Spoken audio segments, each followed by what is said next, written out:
What's going on, y'all? This is the Real Ones podcast, welcoming you on in. I'm your host, Ben Moskow.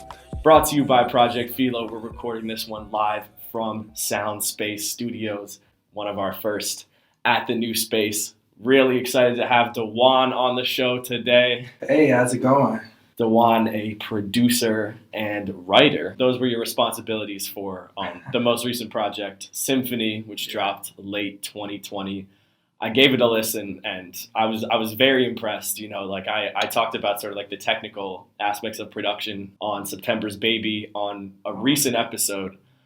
You were able to catch that, but you use these elements of like building between the verse and the chorus, like those sounds that would kind of carry over and bring you from one spot to the next. But you know, you've talked about this album, right? You're kind of like the conductor of this big symphony. So if you could just speak a little bit more on that and like the title of Symphony as well.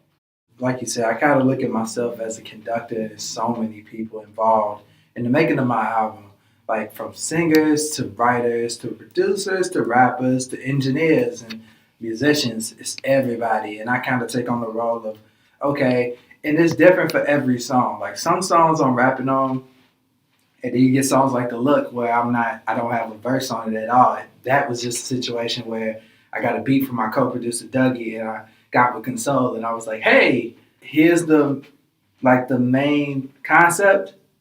Go for it. Let's see what you come up with. I feel like my gift is kind of figuring out who goes on what song and what fits perfectly. And sometimes I don't hit it out the park the first time through, because on The Look, I was supposed to have a verse on there, but then I laid it, listened to it, was like, nah, it's not good enough. And took myself off the song. So I do what's best for the song. You kind of have this willingness to kind of be behind the scenes if it means like a better finished product, which, you know, a lot of respect for that, because I think a lot of people, you know, probably want to be centering themselves as much as possible. You know, you have appearances on the album, obviously with production, but you don't even produce every song. But you have, you know, your overall stamp on the project, I would say. Yeah. And then I got a few rap verses on the song. On the album, I want to say I'm on 5 out of 8. So 5 out of 8 songs. I'm on September's Baby, I'm on Hourglass, 22, and I'm on Full Moon, and Apollonia's Interlude. That's the 5, yeah. Apollonia's Interlude was probably one of my favorite tracks from the project, even though, you know, it was a shorter one and obviously meant to, you know, bridge things. I just thought that Shanae on the verse at the very beginning was really, really nice. I kind of view every track in the context of like the album cover that's on there, but it was, you know, kind of brought me into like this celestial space with that verse. So, you know, like the like Dougie and Bluka, my co-producers on that. That was actually a funny story. Like me and Dougie had sat with that beat for like 2 years, and I couldn't figure out what to do with it. And it was just a sample, and I got with Bluka, who is like amazing on synthesizers, and I was like, hey man, we should work together. And he was like, yeah, whatever you want to do. And Bluka like sent me a pack of beats, but it didn't really fit what I was trying to do. So I was just like, hey man, and I asked Dougie, I was like, hey man, can I send Bluka this beat to redo? And he was like, yeah, whatever. So I was like, okay, cool. Hey Bluka, can you like redo this beat in your own synthesizer style? That's how we kind of got the final version of Apollonia. There's always like stories to tell about, you know, how the final song comes together. Like that, I would say. Absolutely. Also, on this project was producer Boathouse. Yeah, we've covered his release with Mother Nature on the show in the past. Just had Mother Nature on last night with the Great Thinkers. Oh, right. How did you end up collaborating with him? I know he's sort of all over the place with the production placement, so that was, you know, a pretty big get for the project. Yeah, me and Bo, I used to actually intern at the record label he signed to, Closed Sessions.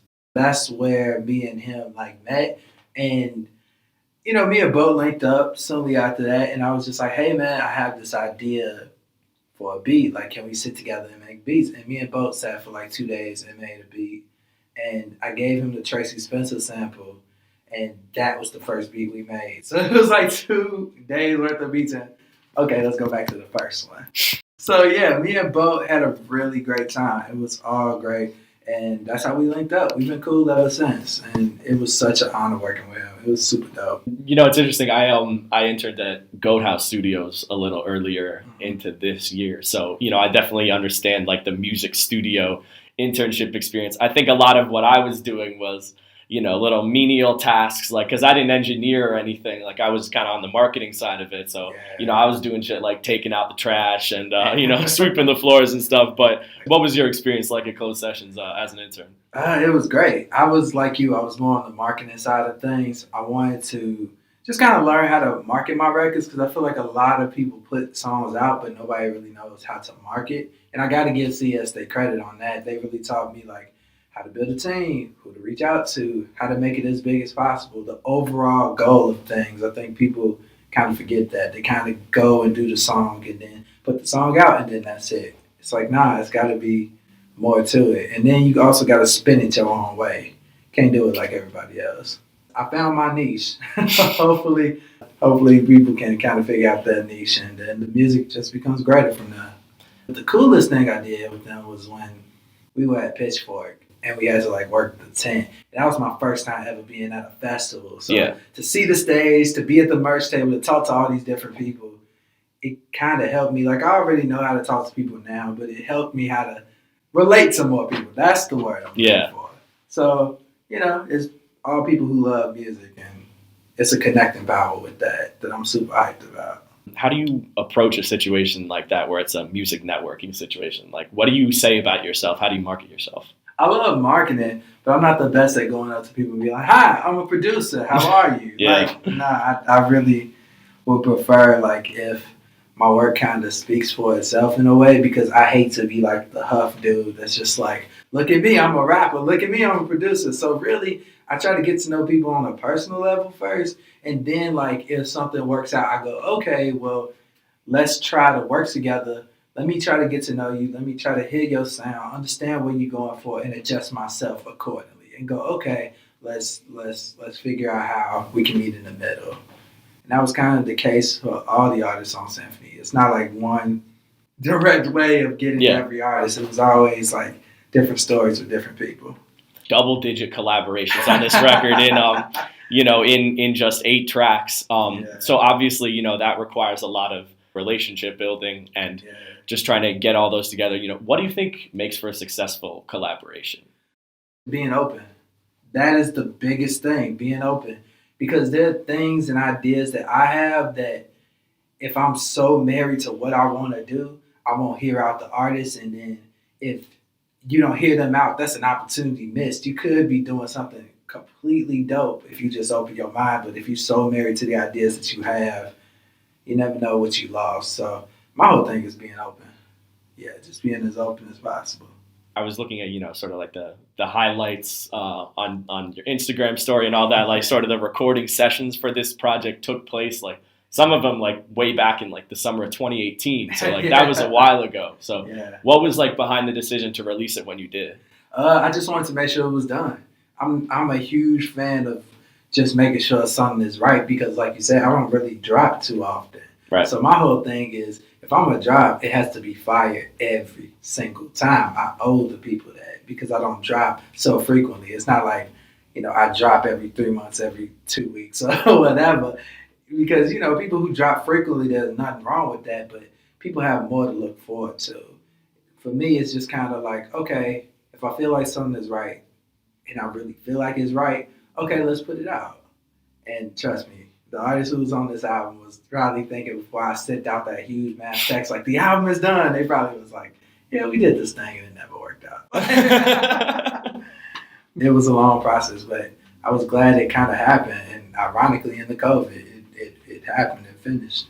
Yeah. So, on that note, you kind of had this release party for Symphony for when it ended up coming out. And, that was probably not all you wanted it to be because it was last summer in the sense that just there weren't as many people as you may have liked just because people were wary of going outside and stuff. And, everybody's on with a mask and stuff. So how was that, though? Was that a good time? It was actually pretty fun because the thing with Symphony is most of the artists, or a lot of them aren't from Chicago. Like we got people from Michigan, Puerto Rico, California. Man. And, they obviously can't travel out here to celebrate the album. So it was just like a small, tight knit of people who like worked on the album. And then since we had it open and outside, people were starting to come outside, but it was with masks on. Right.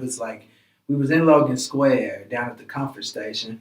And we had like a big screen showing off the music videos we had did at the time, which I think was just for a month. But I was like, man, it was so ill because we had the loudspeakers going, and it was supposed to be an intimate thing, but people from all over the neighborhood just kind of came in, and next thing we know, we had like a park full of people just listening to the music, random strangers, and that just goes to show you like good music will bring people together no matter what. And it was so ill because that wasn't my intention for it to be a public thing, but once the police started showing up and circling around the park and we had a lot of people, that's how I know, okay, we're starting to get a little bit crowded. But it was dope because people was there for the music.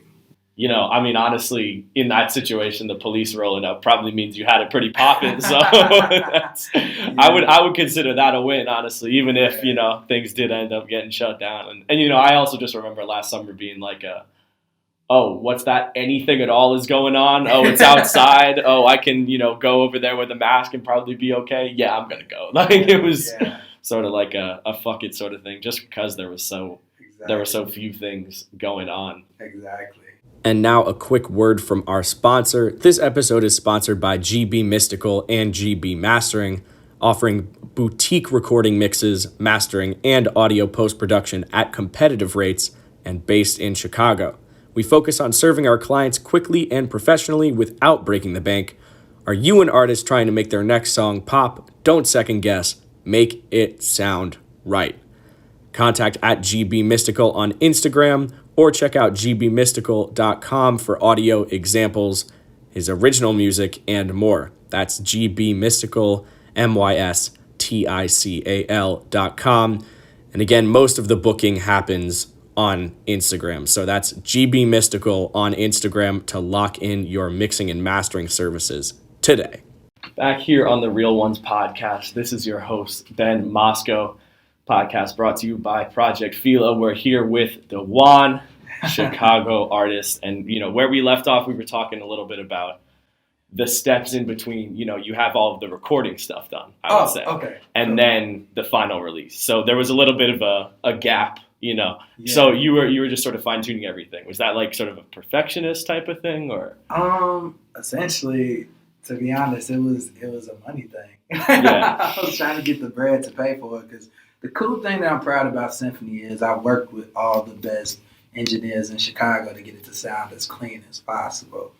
So shout out to Michael Kolar, shout out to CB Mix, shout out to Steve Kovacs, and thanks to Genius, everybody who was involved in making my album sound as clean as it was. What was so important then about, making sure that like the mixing and mastering stuff was so clean? Because I wanted to differentiate my albums. Because the thing is, I love people's albums. Like, if you know me, I listen to Chicago artists a lot. Yeah. But sometimes the analytical ear comes in, and I love the song, but I might not like the mix. But it's all good because, if the song is there, the song is the song. That's the most important part. But I wanted to make sure the song was there and the mix was clean. That's so important to me. And maybe it's just like a little producer's irk that is just like, yeah, this thing ain't sounding as good as it can be. Yeah.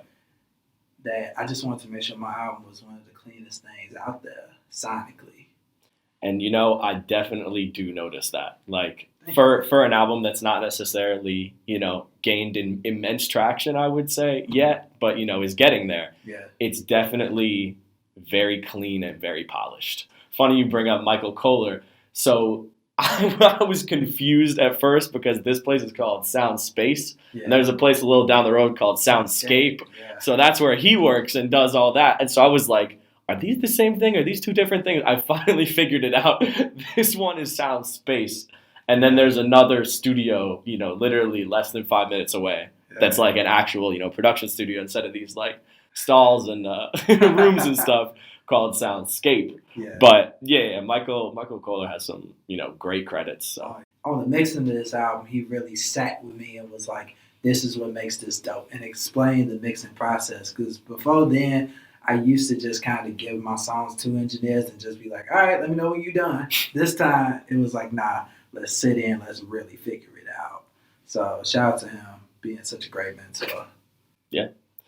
You mentioned you listened to a bunch of albums from local Chicago artists. So who's been in rotation for you recently? I love that Boathouse Mother Nature album. Yeah, me too, man.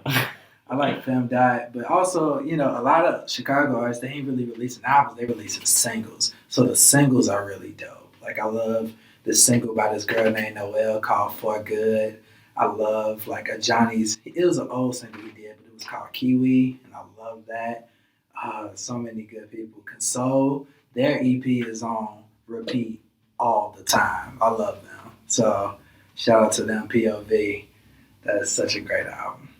I appreciate also the Rex, because I hear familiar names like a Johnny. A lot of people talk about and stuff, but I always want to like expand my knowledge of who's releasing stuff around here. Yeah. Juice has a really good single called Sugar, Juiix. Who are some people that you would want to get on your records for the future? They don't have to be local. Yeah, I mean maybe you could do a few Chicago and a few just like overall. First person who comes to mind is JoJo. I think me and her could make something really cool. I think that's the first person that comes to my mind. Everybody else, I have no idea. You just never know who you might meet in life, but one that stands out is JoJo. Have you noticed just like similarities from the type of stuff that she's hopped on to what you're doing, would you say? Not really. I just love the way she sings. To any singer that I would think of, Brandy is at the top. Yeah. JoJo is a close second, and that ain't bad. But like literally, I would love to work with JoJo because I loved her album that she put out in 2020, and I was like, this is a vibe that I love. She's hopping into, but the sound of her voice is something that we could create something really dope with, and I just love how down to earth she is. Yeah. So that's an artist I would really like to collab with. Before Symphony, what was your musical output looking like? Like right now, Symphony is all you can see on streaming services, right? But I'm sure there were records that came up before then. Yeah. Well, what was that looking like? And do you remember like the first song you ever made and how it's gone from there? The first song I ever made is like an underground deleted song called like Yo Cinderella when I was like 14. So like that nobody will ever hear that. How long ago was that? That was about 2011. Okay. I'd say 2011. Yes. That was the first record I did. And the output before Symphony, it really was limited. The only song I had was the song called Anything All Night, which you could still find like the music video for on YouTube. But I never put it out on streaming services because it got like 2 samples in it. So in order to like clear 2 separate samples, I was like, no, it's just not going to happen. So that was the one that started to get people to know my name. And then before that, I did an EP in high school called D3WON Presents the Show. And that's like, you wouldn't find it. Like, it's just like, you wouldn't find it. But yeah, that was what it was before. That's how I knew Symphony was going to be the debut. Yeah. It was going to be the debut. And if people are going to look me up and they find Symphony, I'm happy that's the first thing they find. Like, yeah. Yeah. Like I said, very, very clean mix. And a lot of dope artists that you brought in and sort of curated this whole thing. So It's a good project, for people to know you by. When you did drop that EP in high school, were you like kind of known among your classmates as like somebody who was rapping or producing or stuff like that? Yeah. In high school, I was one of the only kids in my actual class, like class of 2014. Yeah. I was the only person in my class who really like was taking rap seriously. I wasn't the only person who rapped, but I was the only one like having my songs, burning them on CDs. And obviously I didn't have that many CDs, so it would be like, here, you take my CD home and listen to it, but bring it back because I got to get into this first. So that's how my taste got around. It was like handing off the same mixtape to everybody. First of all, crazy how shit has changed, just in 8-10 years, right? From passing around the one CD. That's hilarious. Yeah, it's hilarious. Where'd you go to high school? I went to high school at Proviso Math and Science Academy. Okay, is that around here? It's in Forest Park. I grew up in the western suburbs. Not a lot of people making music out there, would you say? Or It is. It is. It's a lot of guys making music out there, and they all go in their different directions, and it's really good. Like I like some of their stuff. I was like, yeah, this is dope. I wanted to do a song that had like people from my neighborhood, which is Full Moon. Yeah. Everybody you hear on Full Moon is from my neighborhood. Because I was doing so many songs with people everywhere, I was like, yo, I need to do something with the neighborhood. And those three, Heaven, Jimmy, and Free Jazz J, was my three favorite artists from where I was from. And I was like, yo, like, let's hop on a song together. Like, I know I got to do a song with us. Let's hop on it. Yeah. So. You got like the Forest Park cut now. On the project. Essentially on the Woodside cut. Because I'm from Bellwood, but I went to school in Forest Park. So, like, everybody around that area is called Woodside. So that's like Bellwood, Maywood, all those surrounding areas. We just all call it Woodside. You had done some stuff for Soulfest. And then there's like this label, Soulful Records, that you released this project with. Could you get some more details about it? Yeah, Soulfest was a show that I started when I was in college, like my freshman year. Yeah, freshman year of college. I wanted to have this idea where I would bring people from my neighborhood and people that I was meeting in the city together on one showcase and see what that was about. So I had my first show in Logan Square, and then Columbia, thanks to my mentor, Paul Terrell, he had found me doing the show on my own. It was like, you're very talented. You're a producer. You need to do that at your own school. So then I did it at Columbia, and it turned into like a big thing. So Soulfest was something I started. And then Soulful Records was what I had in high school. It was something I always had. Like, I always had this dream of running a record label before I really knew what it was. I was like, that would be cool to recruit a bunch of people and say, this is my crew and this is what we do, and put out music all the time. That's great. And, I might get back into that aspiration, but right now I'm having fun doing the producer thing and the songwriting thing and everything in between. It's all fun. Yeah, absolutely. I mean, Columbia is just a huge hub for like audio engineering and producing. Like, I know a ton of artists who have come out of there. So, were you making like a lot of connections with fellow producers over there? And like, what was that experience like, just going to school, and really being able to hone in on that? It was dope because you guys got to connect with everybody. And I was a person, especially in college, I was like, I'm not going to close my ears to anything. Like, if you want to send me beats, I'll listen to it. And if I could find something in the middle where we could meet up at, let's meet up, let's work. And all artists need to get paid, remember that. If I had the little money I had, and I would just send them money, make beats, figure it out, or do like a favor for a favor type of thing. It was really eye-opening, and it was really expansive. I learned before I left my small town and went to Columbia, I was thinking phenomenally small. Mm-hmm. But once I went to Columbia, kind of got exposed to a lot of people, not just on the music side, but I started taking film classes, I started taking radio classes, I started taking acting classes, I started taking dance, and I was like learning all this different stuff, and I was like, oh, it really is a bigger world out here. We can aspire to do more, and it don't just always have to be get a beat and rap, wash, rinse, and repeat. There's so much other shit we can do. Mm-hmm. There was a DJ Cash era remix of the album. You all spun together. How did you get her to get in on that? And what did you think of the finished product? Oh, dude, me and DJ Cash era have been friends since college. Yeah. Like, me and her was hosting the show together, and that's how we met. And then she went on to be like one of the biggest DJs in Chicago. She's everywhere. Literally, she actually worked on Symphony. That's her doing the DJ scratches on Believin', like right in the middle of the Rebecca song. That's her. So like, I had this idea, and I was like, hey man, do you think you would like to do this thing? And she was like, what is it? I was like, it's a lot of samples on Symphony. We should do this thing where we like mix in the original samples with the songs. And she was like, you want me to do this? I was like, not really. We should film it like a show. Mm-hmm. But I'm a real huge fan of my Instagram. That's why I got like way more Instagram followers than Twitter followers. Like, I'm never on Twitter. But I'm on Instagram all the time, probably because I'm more of a visual person. And I'm like, man, I always have ideas for visual content. Instagram is the best platform for me to put it out because I could be like, it could be a cool IG reel here, or it could be like a really cool like IG video here. Or if we make a dope graphic, it'll work better here. And then, like you seen with my highlights, like they're like super organized. And it's such a great visual medium. And I'm more of a visual person than like go on Twitter and say my opinion about everything. Like I'm more of a visual person. Like, here, let's just give you this art. Yeah, it's like you were saying, you kind of want the music to speak for itself. Anything else you want to add before we wrap this up? Symphony is streaming everywhere now on all digital platforms.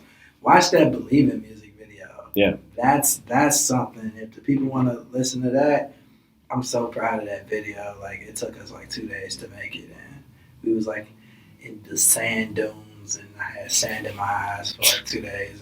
And we was in abandoned churches and water and beaches. We was everywhere. It was so much fun to put together.